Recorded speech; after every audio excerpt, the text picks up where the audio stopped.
এবং আত্মীয়তা বন্ধন রাখো, আত্মীয়তার সাথে ভালো সম্পর্ক রাখো। বর্তমানে আমাদের সমাজ এমন হয়ে গেছে, আত্মীয়তার সাথে সম্পর্ক মোটেই ভালো না, আছে না নাই?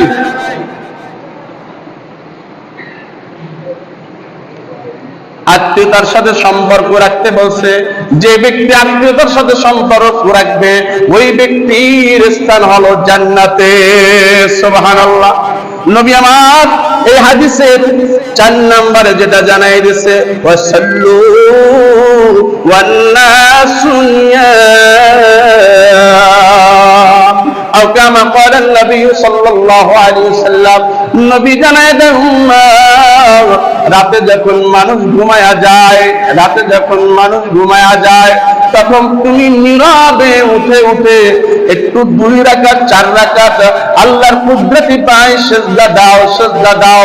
কারণ 5 ওয়াক্ত নামাজ আল্লাহ তাআলা মুয়াজ্জিন দিয়ে ডাকায়, আর আমার আল্লাহ বলে, এ বান্দা রাতে যখন সবাই ঘুমায়া যায় তখন আমি নিজে নিজে তোরে ডাইকা ডাইকা বলি, বান্দা কোন অভাব আছো, কোন সমস্যায় আছো, হে বান্দা আয় আয় আমার কুদরতি পায়ে সিজদা দে আর আমার কাছে বল, আমি কোন অভাব দূর করে দিব। সুবহানাল্লাহ। আল্লাহ রাসূল 5 নম্বর একটা সুসংবাদ জানিয়ে দিয়েছে। সুসংবাদ হলো, তাদখুলুল জান্নাতা বিসালাম। ওই ব্যক্তি জান্নাত আল্লাহ তাআলা নির্ধারণ করে রেখে দিয়েছেন, যে কোনো দরজা দিয়ে ওই বান্দা জান্নাতে যাইতে পারবে যদি 4টা গুণ থাকে।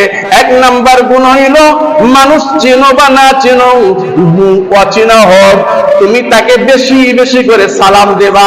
আজ বর্তমানে সমাজে এমন আছে, হুজুর সালাম দিবে, আমি একটু ভাব লইয়া রয়েছি, আমি এই এলাকার একজন মাতবার, সালাম না দিলে বড় আবার আরেকজনকে দেখছো হুজুরের বাপ কি হুজুরে সালাম দিবে না, আছে না নাই? অথচ মুসলমান হিসাবে সবাই সবাইকে সালাম দিবে। কারণ আল্লাহ তাআলা কাল কিয়ামতের দিন হাসরের ময়দানে একটা শব্দ থাকবে, সেই শব্দটা হলো সালাম আর সালাম। সুবহানাল্লাহ বলে, কি থাকবে ভাই? ইল্লা কিলাম সালামান সালামা, খালি সালাম আর সালাম, সালাম আর সালাম।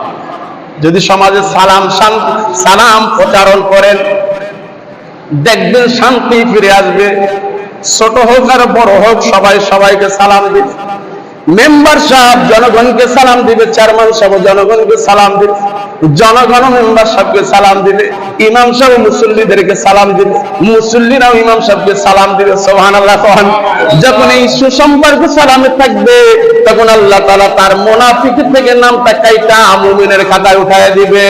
নবী আমার জানায়া দেয়, দৈনিক যেই ব্যক্তি 19 বার বা 20 বার সালাম দিবে, কয়বার? আরো জোরে বলেন, কয়বার? 20 বার সালাম দিবে, ওই উম্মত আর আমি জান্নাতে পাশাপাশি থাকবো। জোরে বলুন সুবহানাল্লাহ। কোথায় থাকবো? জান্নাতে পাশাপাশি থাকবো। কিন্তু আর সালাম নাই। এই জন্য নবী আমার জানায়, 1 নম্বর হলো তুতিমুত তাআম, বেশি বেশি করে খানা খাওয়াও। 2 নম্বর আফসুস সালাম, মানুষকে সালাম দাও। 3 নম্বর হলো মানুষের আত্মীয়তা বন্ধন রাখো, আত্মীয়তার সাথে সম্পর্ক ছিন্ন করিও না।